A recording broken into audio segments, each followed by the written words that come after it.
മോദിയതിന് ശേഷം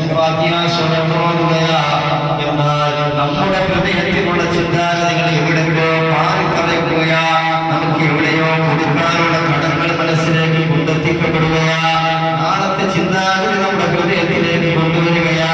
ഇന്ന് വൈകുന്നേരം ചെയ്യേണ്ട പ്രവർത്തനങ്ങൾ ഏത് രൂപത്തിലേക്കാ പ്രവർത്തിക്കേണ്ടത് എന്നുള്ള ചിന്താഗതി നമ്മുടെ ഹൃദയത്തിലേക്ക് വരികയാ. അത് ഇബ്ലീസിന്റെ പണിയല്ലേ, അത് എത്രയോ വർഷങ്ങൾക്ക് തുടങ്ങി വെച്ചതല്ലേ.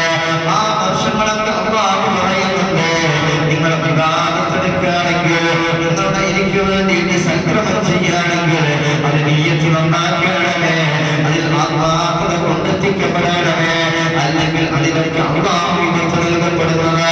അങ്ങനെയുള്ള വിവാദത്തുകളൊന്നും ഞാൻ സ്വീകരിക്കുന്നതല്ല, അങ്ങനെയുള്ള വിവാദത്തുകളൊന്നും എനിക്ക് വേണ്ടത്തില്ല എന്ന് അല്ലാഹു പറഞ്ഞു തരികയാ. നമസ്കാരം അങ്ങനെയല്ലേ, നമ്മുടെ തക്ബീറത്തിൽ കാണാൻ വേണ്ടി